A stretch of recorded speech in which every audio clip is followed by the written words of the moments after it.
А најака телевизијата? Има неколку модели од страна и изнесени на страна на министерката и пошто на некои факултети има практичен дел. Како сето тоа ќе се изведе? Јас колку што слушнав изјавата се однесуваше на основно и средно образование, не се однесуваше на високото образование. Јас реков дека високото образование че има време бидејќи почетокот на школската година е 1 октомври. До тогаш. Добар ден. Пазаро слабо денеска. Слабо. Тоа е значи зависи од првиот муштери кој ќе ти земе. Ако е млад, ќе ти оде пазаро, ако е стар, не ти оде пазаро. Да знаеш, така е. Од каде ви е производството? Од Радање. Радање мајка за се. Радање ти е Радање. Да. Фала ви много. Фала ви много. Фала на вас. Шо со? Како е најдобро да се јадат коштани? Ја не знам. Кој ќе јадам? Немам заби. Претходно не ли си јадел? Јадел сам. И па кој е најдобро? Печени или варени како? Печени. Зашто? Така ми се јадат печени. Варени неќам. Има ли некоја посебна работа за печење, нешто да бидат повкусни? На оган се печат тие не. На оган се печат тие. Ја не знам да ти кажам право. На жар се печат тие. Крмија бе, нека те видат вечер на 3. Како најдобро може да бидат вкусни коштани? Најжар, најубаво на жар. Да испечиш печен коша и тоа да ја дупнеш да не испука, оти ако не ја дупнеш, ќе испука. И како ќе познаеш дека е печен, дека е добар? Како по мирис обедете. Варен си е друго, печен си е друго. Печено месо и пржено не е исто. Да. Што е подобро, печено или варено? Вареното е порно за некои вака стари луѓе. Мрзноќата излезе, а скарата го убива. Дали коштанот го употребувате како лек? Велат дека е чисти крвта. Не, ја сега слушам, не. Не.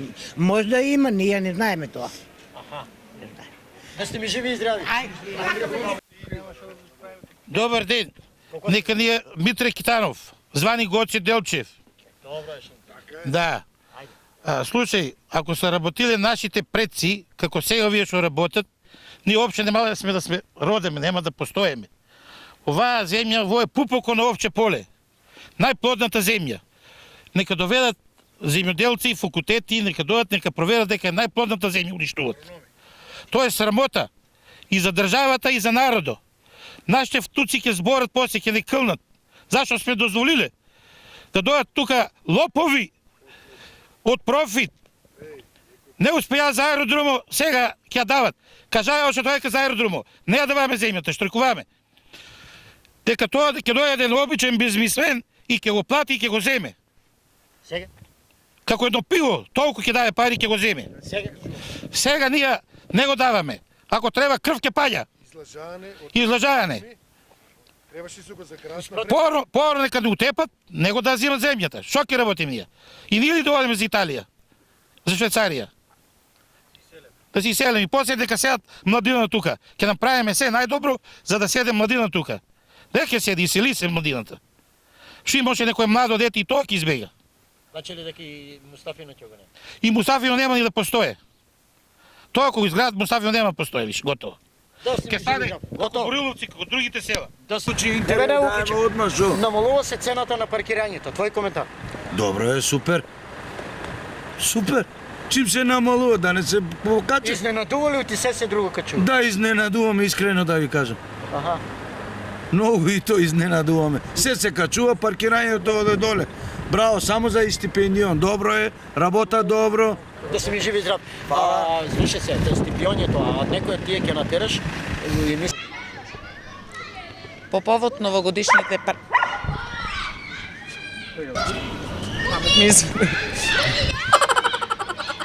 По повод новогодишните празници организиравме настан со кој го насловивме.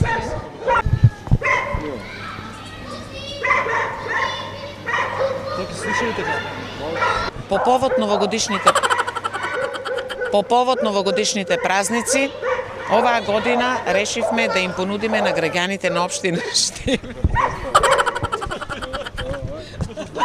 На оваа новогодишна бајка ќе земат учество сите основни училишта од општината, градинките, градскиот хор, градската музика, овие студијата за ден студија, така наречени, во кои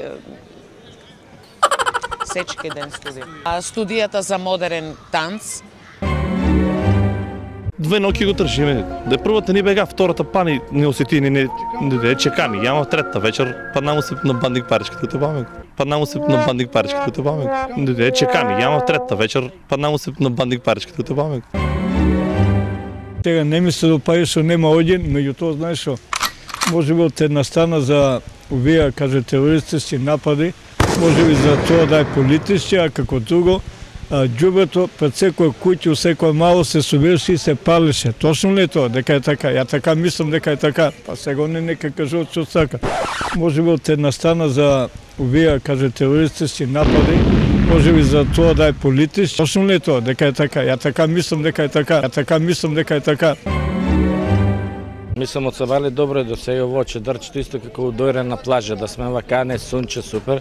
Земаме и пивце малку сега, да се разладеме малку со ладно пивце, а наме вратче нешто и добро. Значи сега за сега е добро. И на поле многу не работам јас.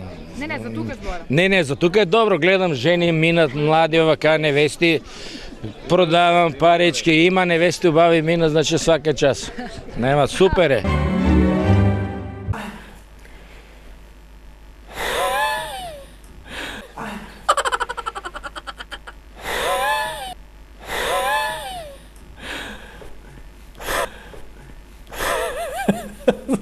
Зашо вака брои сега?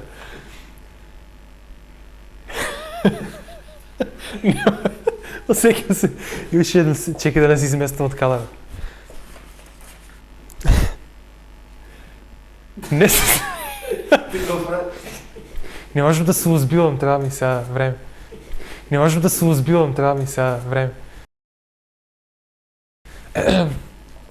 Иако игра без Демаркус Казинс, кошаркарите на Њу Орлеанс го победија Хјустон на Джеймс Харден. Зашо викам Хјустон? Офле. Иако игра без Демаркус Казинс, кошаркарите на... Гледам те од позади дека се... Погледи си го лицето со листа.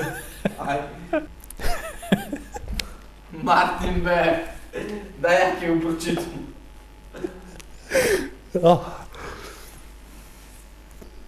Клошер ни заедно вика. И Трајан не реагирал таму. Временските услови се многу фантастични, можеме да речеме. Тоа е негде температура сега околу 30 степени. Негде температура сега околу 30 степени. А останатите македонски синови беа во мали сликички.